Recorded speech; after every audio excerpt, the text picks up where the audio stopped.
Exactly. Alright, time. Alright, so y'all asked some good questions while we were doing this. Since we were off film, I want to just make sure that we recap on those.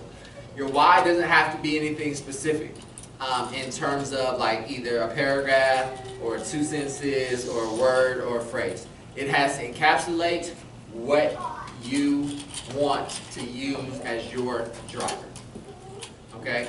And from there, from that central point of my why, I'm going to expand out into everything else that we're going to talk tonight, which is inevitably going to cause me to maintain focus with my time. So when something comes along that doesn't help me get to my why, I'm not going to allow it to steal my time. Because the reason that my time gets stolen, right, is because I don't have sufficient motivation to discipline myself to say no to whatever it is.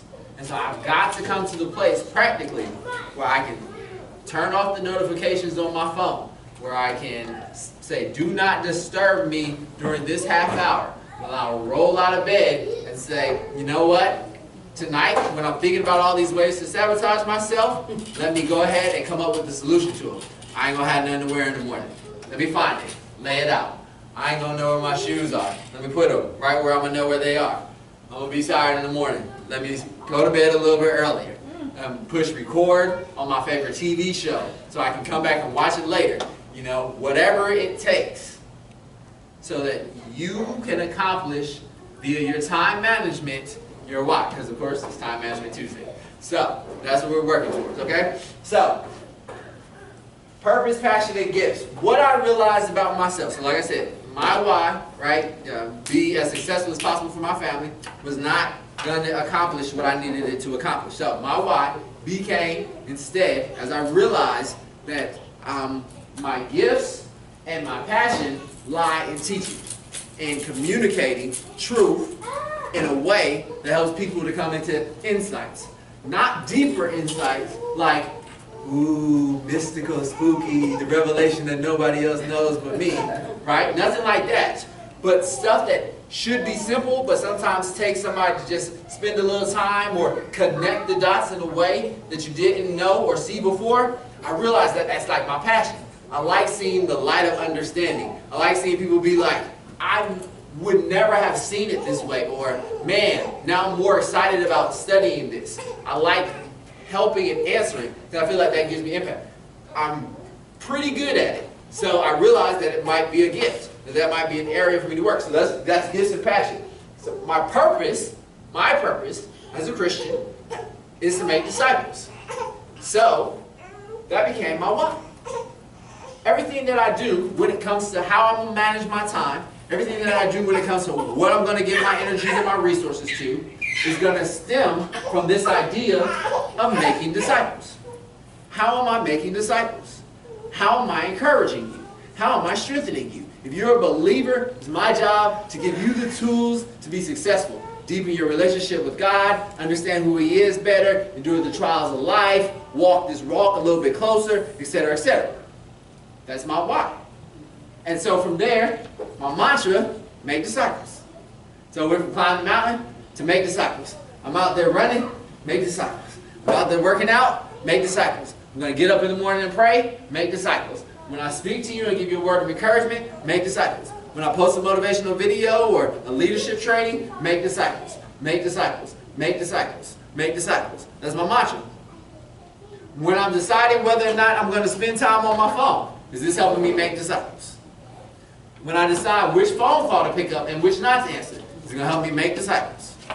It begins to affect everything that I do. It begins to affect the things that I give my time to.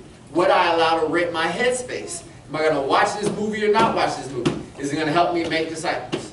Is it going to help give me insight? Is this research that I need to do for my next project? Now you may say, that's obsessive. That's a lot. That's a lot of single-minded focus. I will in turn reply that professionals are paid to do one thing. LeBron James, it is argued in just random conversations during the offseason, could have been a great football player. could have played tight end. He has the body for it, the speed, the size, and people sit there and they say, what would LeBron have done if he'd have been a football player? But we'll never know, because LeBron James only plays basketball, and he plays basketball all the time. He rests in response to what it takes in order for him to play basketball at the highest levels. His conditioning, his training, his food, his time is dedicated to what? Playing basketball, being the very best. So, why is it that we would pay people for the one thing they do, but then think that we should go around in life trying to do as many things as possible? Right? We don't. We don't buy music from musicians who dabble in a little bit of music here, and dabble in a little rap there, and dabble in a little poetry there, and try to cook on the side. No, we bought that worship CD that you spent hours laboring over, working over. We paid for one thing. And so, if you're going to be successful at taking ownership of your time, of managing your time, you have to have a single, narrow why that then drives outward everything else that you do. Does that make sense? Any thoughts on that?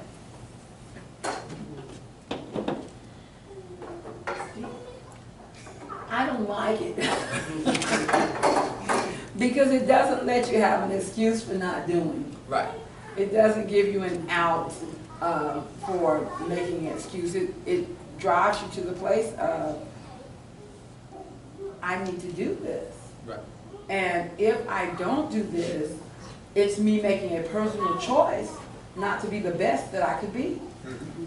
It's me making a choice to accept, a mediocre standard. It's me making a choice to sit back and say, why is somebody else doing it, why they get it, and why they get it, because I wasn't willing to do the work necessary for me to get there. So I'm right. Honest answer. But I know in my heart of heart that it's so necessary. It's so necessary. Not only it's necessary in the norm, but it's the call of God. Right. It's the call of God, because he said he wants the best for us. He didn't call us to be mediocre. God has a spirit of excellence. So, not only is it necessary, but it is the call of what God has called his people to. Christ was the best that walked this earth at what he did. And he calls us likewise to be the best at what we do, what giftings he's put in us, what purpose and what passion he's put in us. He calls us to be the best, to bring the best of what he's put in us. And as leaders, right, which is what we're developing here, it is your responsibility to both help your team get to this place, right, but to live it in such a way that they see why it's more important, why they see that it's effective, why they see that it actually works. When they look and they ask you in those one-on-one private conversations, how are you so driven? Why are you able always to handle this? Why are you ready and prepared? Because it's part of my why. Because I prioritize this, right? And so really we're talking ultimately about priorities, but I'm trying to give you the keys to make the switch in your mind go from, see what had happened was, to, I'm going to handle this because it fits in with my purpose and my passion and my goals. So if you say that working out will help you accomplish your why because you want to be as physically fit as possible so that you can continue to perform at the peak level for as long as possible, well, now you got to get up and go, right? Like, you don't have no choice for why you're going to lay there in that bed. It's requirements in order for me to fulfill what I'm here to fulfill. And each and everything that we're going to talk about next. Okay? So, great comments. Don't feel bad. If you right now is like, dang. Don't feel like that. It's okay. It's the journey. And we all on the journey together. I'm listening to a guy today, and he says there's no such thing as overnight success. Now, I've heard this before, and I believe there's no such thing as overnight success. People will think that you're an overnight success because it will be the first time they've seen it. But when you go back and watch them work, and go back and look at all the stuff they were doing beforehand, you realize there's no such thing as overnight success. And so the guy's talking about, he says he was working at 15. From 15 to 30, he posted video after video, and he had over 700 videos before he finally started getting recognition, and people started checking him out, people started following him, people started, where he could turn it into an income and a source and stuff like that. He's like, there ain't no such thing as overnight success. He's like, comment in the video below if you know overnight success, and I'll prove to you there's no such thing as. But what? It's the why that drove him. It was the why that for 15 years drove him. Dedicated enough. He was like, when I won this school, I was working. On the weekends, I was working. He's like, if my friends was going to parties, they was hanging out, they was like, hey, come on. He's like, nope, I can't, I'm working. We hear this in the stories all the time of the successful people. All my friends was like, come on, come on, come on. You're doing too much. You going crazy. Da da da da da. And they was like, nope. And then it's like, where are your friends now? Exactly. Where are you at? It's two different levels. So you really got to make the decision whether you just want to be here or whether you want to be here. And again, of course, when it comes to honoring God with our giftings and stuff that He's given us, how do we make that happen? So, to that end, once I know my why, now I can begin to set my goals. Now I can begin to set my goals. And my goals help me with setting my big three. Alright? Because without knowing what my goals are, then I won't know what I need to set in my weekly big three and what I need to set in my daily big three. And so that's where your first sheet comes in. My annual goals. Write your goals here for daily review. What will it take to make this year your best year ever?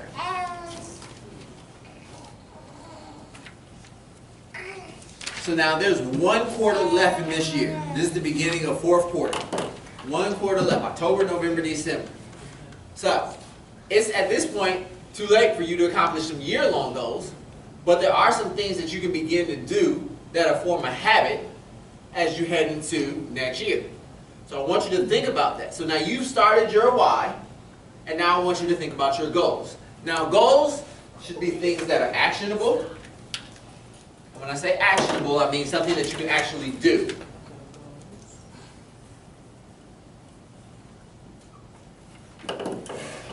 So goals are things that are actionable.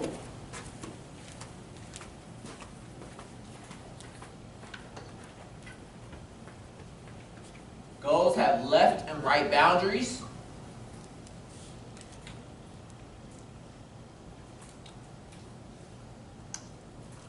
I'll talk about what I mean there. Goals have a time limit.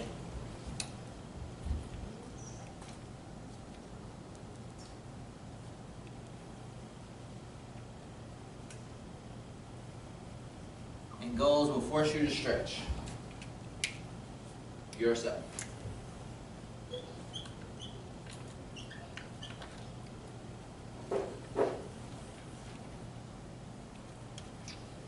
Okay. So, when we say actionable, we mean something that requires you to do something, right? Something that requires, I'm writing a goal down. So, on my whole Make Disciples piece, I might set a goal to read through the first 5 books of the Bible. That's actionable. It's something I'm doing, reading through the first 5 books of the Bible. Now, by saying the first 5 books of the Bible, I put a left and a right limit. That means I'm going to start at Genesis, and I'm going to go Exodus, Leviticus, Numbers, Deuteronomy. And then I'm going to stop there. Right? So I've got a left and a right boundary. Alright? I'm going to give myself a time limit. So I can't just say, I want to read the first 5 books of the Bible. Okay, I got to say, I'm going to read the first 5 books of the Bible in 60 days. Okay? So that gives me a time limit.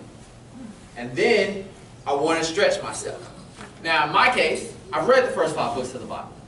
So, nothing really new there in terms of a stretch. But I could make it a stretch by saying, I'm going to read the first 5 books of the Bible in 60 days and write a general commentary about every chapter to make it more relatable to, or I'm going to outline themes or outline the major themes of all 5 books of the Bible in the first 60 days. That's my goal. Okay? You see what I'm saying? So I want to make my goal actionable. I'm going to read the first 5 books of the Bible. Left and right boundaries. That's the first 5 books. Genesis, Exodus, Leviticus, Numbers, Deuteronomy. I'm going to give myself a time limit in 60 days. And I'm going to stretch myself by also including the themes, by writing the themes, major themes, and a small commentary on each of the major themes in the book. Okay? Now, let's take weight loss. That's one that a lot of people have. Alright? I'm going to set a goal to lose weight. But that's not a good goal, right? Because all that tells me is one of the 4 is actionable. I want to lose weight. Okay? But now if I say I want to lose weight, I want to lose 15 pounds. Alright? Now, that's potentially a good goal. It's up in the air at this moment because how long am I going to give myself to lose those 15 pounds? So, I'm going to give myself 45 days to lose 15 pounds. Alright, so actionable, good, left and right boundaries, time limit, but is that stretching myself? The only person who can say whether that's stretching yourself is you. So you could say, let me give myself a shorter time limit, like 15 pounds in 30 days, or you could say, let me stretch myself by doing something else. Maybe going from whatever my mile time is and cutting a minute. So I'm going to lose 15 pounds and increase my mile time from a 9:30 mile to an 8:30 mile. Or I might go from, 15 pounds in 30 days, plus go from benching 100 pounds to benching 185 pounds. Alright? So, what's the way you're going to stretch yourself? Alright? So, goals. With 3 months left in the year, alright? I want you to go ahead and identify 3 goals. 3 goals. I'm going to give you, it's 7:37 right now, 8 minutes. So I give you to 7:45, 8 minutes to identify 3 goals that are actionable, have a left and a right boundary, have a time limit attached, and are going to cause you to stretch yourself. Alright, 8 minutes, 3 goals. Left and right boundary. That's just where you want it to be. So not just read the Bible more, but read the first 5 books. Not just lose weight, but lose 15 pounds. And add cardio or whatever like that. Thank you. Excuse me again. Thank you.